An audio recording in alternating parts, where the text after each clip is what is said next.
வணக்கம். இன்னைக்கு நல்ல வெதர் லண்டன்ல. சரின்ட்டு கூலிங் கிளாஸ் அடிச்சா வெயில் போயிட்டுது. பரவாயில்ல. இப்படிதான் நாங்கள் ஏதாவது செய்யும் போது தான் அது மாறும். கார் பார்க் பண்ணுறதுக்கு இடத்தை தேடிக்கொண்டு தெரிஞ்சு ஒரு மாதிரி எங்கேயாவது தூரம் பார்க் பண்ணிட்டு வந்தால் திரும்பி வரும்போது தான் பக்கத்தில் எங்களுக்கு அதில் ஒரு எம்டி ஸ்பேஸ் கிடைக்கும். அது மாதிரி தான் எங்களோட வாழ்க்கை. சரி, இன்றைக்கு இந்த காணொலியில் என்ன விடயம் பார்க்க போகிறோம்னு சொன்னால் மோர்கேஜ். மோர்கேஜ் இருக்க நிறைய விடயங்களை மிக முக்கியமாக பார்ப்போம். அதுல ஒரு மிக முக்கியமா நாங்க பார்க்க வேண்டிய விஷயத்த என்னன்னு பார்ப்போம். போட்டிங்க மோர்கேஜ். அதாவது இப்ப பாத்தீங்கன்னு சொன்னா பொதுவா நாங்க மோர்கேஜ் எடுக்கும்போது ஆரம்பத்துல அதை வந்து அந்த இன்ட்ரெஸ்ட் ரேட்டை வந்து நாங்க ஃபிக்ஸ் பண்ணுவோம். ஒரு 2 வருஷத்துக்கு இல்லை 5 வருஷத்துக்கு பொதுவில் ஃபிக்ஸ் பண்ணுவோம். அது என்னன்னு சொன்னா அந்த 5 வருடத்துக்கு நாங்க ஃபிக்ஸ் பண்ணினோம்னு சொன்னா இன்ட்ரெஸ்ட் ரேட்டை நாங்க ஃபிக்ஸ் பண்ணி ஒரு டீல் எடுத்துட்டு ஃபிக்ஸ் பண்ணி விட்டோம்னா அந்த 5 வருஷத்துக்கு உள்ள நாங்க அதை முறிக்க முடியாது. முறிச்சா அதாவது அந்த டீல்லேருந்து வெளியில வரணுமாக இருந்தா நாங்கள் வந்து பெனால்ட்டி கட்டணும். அதாவது ஏர்லி ரீபேமெண்ட் சார்ஜ் வந்து பே பண்ண வேண்டியிருக்கும். அதுவே பெரிய ஒரு அமௌண்ட்டாக இருக்கும். அதனால அதுலேயே நாங்கள் ஸ்டக் ஆகிருப்போம். ஆனா இந்த ஃப்ளோட்டிங் மோர்கேஜ் என்ற ஒரு ஆப்ஷன், ஒரு ஃபீச்சர்ஸ் இருக்குது மோர்கேஜ்ல. நாங்கள் மோர்கேஜ் எடுக்கும்போது அது இருக்கா இல்லையான்றதை கவனிச்சோம்னு சொன்னா எங்களுக்கு இலகுவாக இருக்கும். என்னன்னு சொன்னா இப்போ உதாரணத்துக்கு நாங்கள் ஒரு மோர்கேஜ் எடுக்கிறோம். ஆனால் எதிர்காலத்தில் நாங்கள் வீடு மாற வேண்டிய சூழ்நிலை வரும். எப்படி என்று சொன்னால் இப்போ 5 வருஷத்துக்கு நாங்கள் ஃபிக்ஸ் பண்ணிட்டோம். 2 வருஷம் முடிஞ்சுது, இன்னும் ஒரு 3 வருஷம் இருக்கு. ஆனால் எங்களோட சூழ்நிலை மாற்றத்தால் வேற ஒரு சிட்டிக்கு போக வேண்டியிருக்கு. ஏன்னா அங்கே வேலை கிடைக்கலாம் அல்லது அங்கே மாதிரி பண்ணி மூவ் பண்ணலாம். அப்போ அந்த சிட்டிக்கு நாங்கள் போகணும்னு சொன்னால் வீடை உடனடியாக நாங்கள் விற்க முடியாது. ஏன்னாண்டா மோர்கேஜில் ஸ்டாக் ஆகி நிற்கிறேன், இன்னும் 3 வருஷம் இருக்கு.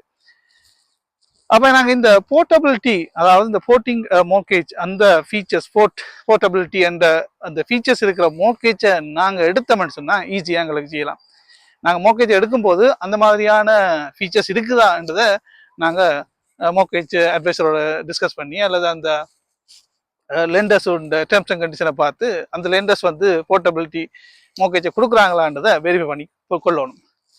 அது எப்படின்னு சொன்னா இப்ப நான் வந்து வேற ஒரு வேலை கிடைச்சு வேற சிட்டிக்கு போறேன்.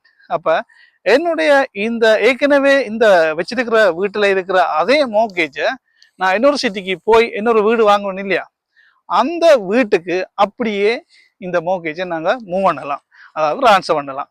அதாவது நாங்க அந்த மோர்கேஜை க்ளோஸ் பண்ண வேண்டிய அவசியமும் இல்லை, மோர்கேஜ்ல இருந்து வெளியில வர வேண்டிய அவசியமும் இல்லை.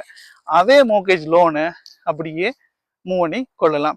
இப்போ உதாரணத்துக்கு ஏற்கனவே இருக்கிற இந்த வீட்டில் ஒரு 3 லட்சம் மோர்கேஜ் அவுட்ஸ்டாண்டிங் இருக்குதுன்னு சொன்னா இந்த 3 லட்சத்தை புதுசா வாங்குற வீட்டுக்கு நாங்க நேரடியா மாத்தி கொள்ளலாம். இதுல நிறைய விஷயங்கள் இன்னும் இருக்கு. என்னன்னு சொன்னா புதுசா வாங்குற வீடு இப்ப இருக்கிற மோர்கேஜ் அமௌண்ட்டை விட கூடவும் இருக்கலாம் அல்லது குறையாகவும் இருக்கலாம். இப்ப புதுசா வாங்குற வீடு ஒரு 4 லட்சம் மோர்கேஜ் சொன்னா ஏற்கனவே எனக்கு 3 லட்சத்து தான் மோர்கேஜ் வச்சிருக்கிறேன், இன்னும் ஒரு 1 லட்சத்துக்கு மோர்கேஜ் இருக்கு. அப்ப எக்ஸ்ட்ராவா எனக்கு 1 லட்சம் வேணும்.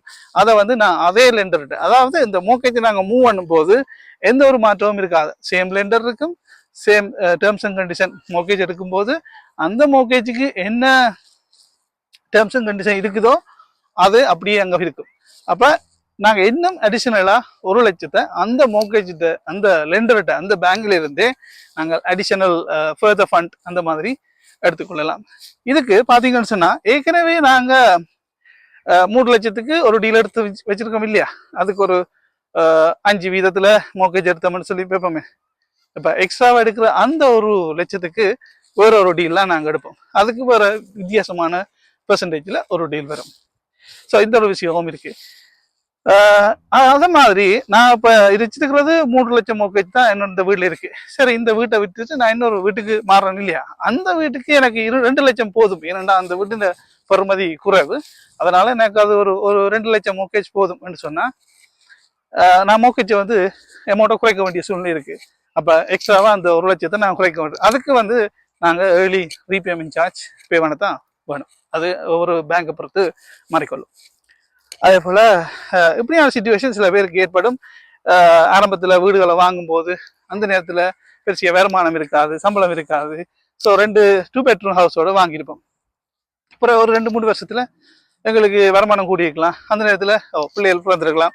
சரி, கூடுதலாக நாங்க இன்னொரு 3 பெட்ரூம் ஹவுஸ் ஒன்று வாங்குவோம் சொல்லி போட்டு நாங்கள் மூவ் பண்ண வேண்டிய சூழ்நிலை ஏற்படும். ஸோ அந்த நேரங்களில் இந்த மாதிரியான போர்ட்டபிலிட்டி இருக்கிற அந்த ஃபீச்சர்ஸ் இருக்கிற மோர்கேஜ் வந்து எங்களுக்கு பயங்கரமாக ஹெல்ப் பண்ணும்.